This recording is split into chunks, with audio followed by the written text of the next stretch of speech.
Ibihe byiza kuri ukomeje kugira gahunda za DKTV 250 aho uherereye hose, nizere ko umunsi wawe ukomeje kugenda neza.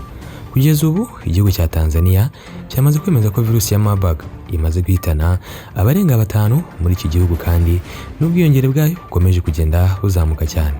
Ibi rero byatumye igihugu cy'u Burundi, igihugu cyane bibi na Tanzania batangaza ko kubera ikwirakwira ry'icyorezo cya Marburg ikomeje kugaragara muri Tanzania, intara ya Muyinga herereye mu majyaruguru y'igihugu cy'u Burundi, akaba n'ahana imbibi na Tanzania, aha ni ku mupaka aho bahana imbibi n'intara ya Ngara yo mu gihugu cya Tanzania, intara mu gihugu cy'u Burundi, intara ya Muyinga yafashe ingamba zo gukumira iki cyorezo. Ubuyobozi bw'intara ya Muyinga buvuga ko abagenzi bava muri Tanzania bazajya basuzumwa mbere yo gukomeza mu gihugu rwagati. Mu minsi ishize muri intara bivugwa ko hari umuntu uri kwitaba Imana akaba akekwaho indwara, ariko ibi ntibiremezwa neza n'abaganga cyangwa inzego zishinzwe ubuzima mu gihugu cy'u Burundi. Umuyobozi w'intara ya Muyinga Jean Claude Barutwa nayo akomeza avuga ingamba bafashe izarizo.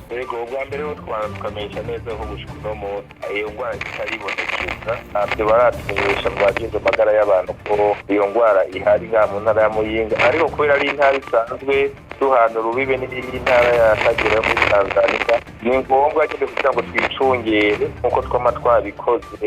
No mu gihe cya coronavirus twarafashe ingingo cyane ko twari dufite umupaka muniniya kugira ngo dushobore kugenzura uruja n'uruza, na cyane mu gupima abinjira bose. Hariho ikigo kiri ku mupaka wa Kobero, baraheza bagacaho bakaraba yuko atabimenyetso by'indwara basanzwe bafite. Hambavu iyo ngwara y'icyaduka mugo n'ibimenyetso bya coronavirus baraheza bakabiraba kugira ngo turabe yuko nkumbure kigira bene gihugu. Icyo rero hama tugasaba n'abarongoye imitumba, barongoye amazone, na cyane mu makomine n'abayegereye umupaka wa Tanzania kugira ngo bamere magabo, baheza barabe na cyane abantu bashasha bavuye hakurya kugira ngo bashobore nabonye kubasaba babanze bapime barabe yuko badafite ibimenyetso by'indwara iyo canke kiri mu y'umusatsi yose, kugira ngo turabe yuko twokwikingira hakiri kare dukibiye n'abenegihugu bacu. Nubwo muvuga yuko ntabwo iyo ndwara yari yahagera, ariko haravugwa umuntu umwe wapfuye muri Giteranyi bakeka yuko ashobora kuba ari iyo ndwara. Ibyo byo hari icyo mwaba mwemeje?